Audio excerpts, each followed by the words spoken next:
नमस्कार दोस्तों, the fast India में आपका स्वागत है। आप देख रहे होंगे ये जो लड़का है वो बीच सड़क पे पतंग उड़ा रहा है। ये थानेश्वर महादेव मंदिर के पास की घटना है। वो लड़का देखो, आपको दिखाई दे रहा है, वो भाग रहा। अभी देखो उस टेम्पो के नीचे आ जाता। ऐसे अपने बच्चों का ध्यान रखे कृपया। ये 15 दिन है, वो बहुत ख़राब है। अभी देखो वो लड़का कैसे भाग रहा है। तो ये पतंग आई थी, पतंग कट गई, उसके पीछे भाग रहा था। कट गई या इसकी थी वो मुझे मालूम नहीं। ये इसके हाथ में सरकी थी, पतंग कटी हुई थी। इसको बस टेम्पो कुछ नहीं दिखाई दे रहा था, बस उसको केवल पतंग दिखाई दे रही थी। अब इस लड़के की कोई गलती नहीं। इनके माता पिताओं को ध्यान रखना चाहिए कि कौन सी जगह पतंग उड़ाने की होती है, हाँ, और कौन सी जगह पतंग उड़ाने की नहीं होती है। इनको सही जगह पे कि बेटा ले यहाँ पे तो पतंग उड़ा ले, ऐसी जगह मुहैया करानी चाहिए।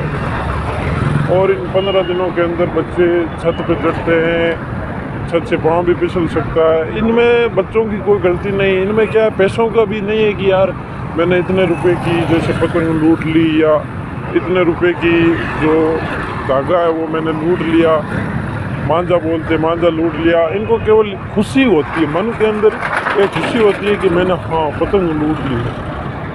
इस वजह से अभी यहाँ पे बहुत लड़के आते हैं सड़क पे। ये जो आपको रोड दिखाई दे रही है, ये थानेश्वर महादेव सांगानेर थाना से मालपुरा जाने वाली रोड है, टिकी यात्रा वाली रोड। इस रोड के ऊपर बच्चे कई बार पतंग उड़ाते हुए दिखाई दिए।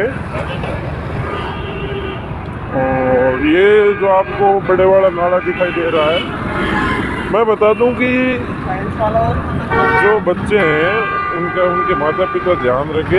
ये 15 दिन है, 15 दिन निकल जाने दो। और 15 दिन बहुत, ये नहीं है कि पतंग उड़ाना नहीं चाहिए, उड़ाना चाहिए। ये भी एक त्यौहार होता है, मकर संक्रांति, पतंग उड़ाना चाहिए। लेकिन पतंग उड़ाते उड़ाते अपनी जान गंवा दे, ऐसी पतंग नहीं उड़ानी चाहिए। क्या है कि पतंग खुले मोहल्ले में उड़ती है, रोड पे थोड़ी रोड होती है, वो गाड़ियाँ चलने के लिए होती है। इसीलिए